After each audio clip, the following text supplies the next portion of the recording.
Caroline, pour en parler, nous sommes en duplex du Parlement européen de Bruxelles avec Alfred Sands, ancien Premier ministre travailliste maltais, actuellement dans l'opposition. Merci d'être avec nous. Tout d'abord, quelle est votre réaction à cet assassinat? Que pensez-vous de cette affaire? C'est un cas très grave. C'est une question complètement qui bouleverse les habitudes maltaises parce que nous n'avons pas l'habitude d'un crime pareil. C'est justement une attaque très brutale. Et effectivement, la journaliste concernée, Madame Caruana Galizia, était une personnalité finalement journalistique à Malte. Elle avait fait pas mal d'enquêtes. Il y avait des enquêtes qui n'étaient pas si bien que ça, mais d'autres qui étaient très très bien. Elle a pénétré les cercles politiques, les cercles commerciaux, les cercles de la société, de la haute société, et avait pas mal d'histoires qui finalement dérangeaient pas mal de monde. Mais ce qui s'est passé, c'est complètement quelque chose qui a choqué la société maltaise. Et il faut bien qu'on réagisse. Justement, le gouvernement a réagi en portant des services de sécurité de l'Hollande et des États-Unis pour faire une recherche sur ce qui s'est passé de façon radicale. Alors, Monsieur Sant, vous êtes, on le rappelle, ancien Premier ministre du Parti travailliste, c'est le parti au pouvoir actuellement avec Joseph Muscat, qui a convoqué des élections anticipées en juin dernier. Il a été obligé de le faire parce qu'il était l'objet d'une série de scandales, et ses proches également, et notamment des scandales dénoncés par cette fameuse journaliste d'investigation, Galizia. Est-ce que c'est finalement un crime politique? Est-ce que ce sont ces raisons qui lui ont coûté la vie selon vous?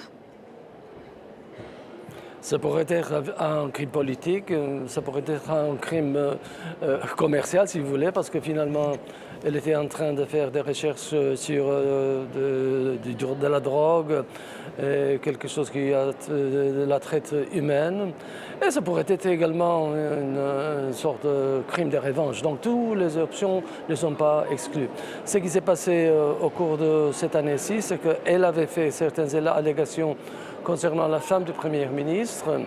Elle a poussé ça d'une façon assez importante. Elle a été reprise par l'opposition nationaliste. Alors le gouvernement a dit, effectivement, nous sommes devant une sorte de crise de confiance. Il faut demander au peuple de juger sur ce qui s'est passé.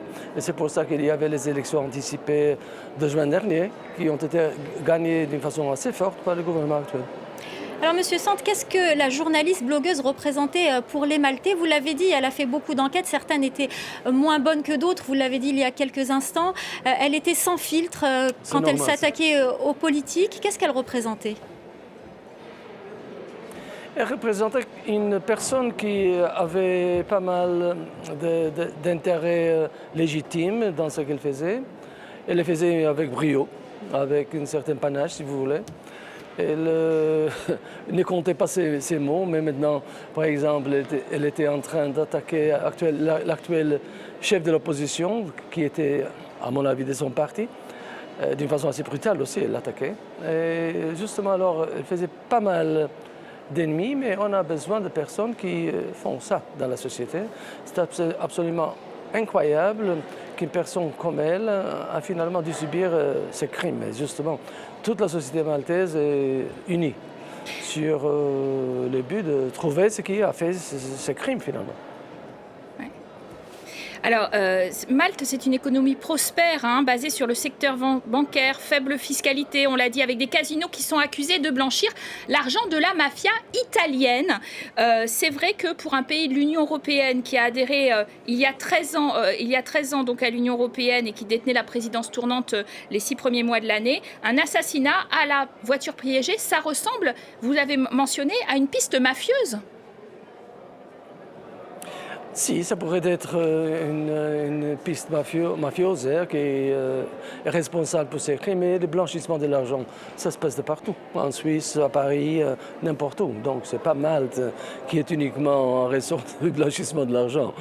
Et justement, notre système financier est assez robuste finalement, assez bien modélé pour justement mettre à côté certains genres d'opérations. C'est ce qui se fait.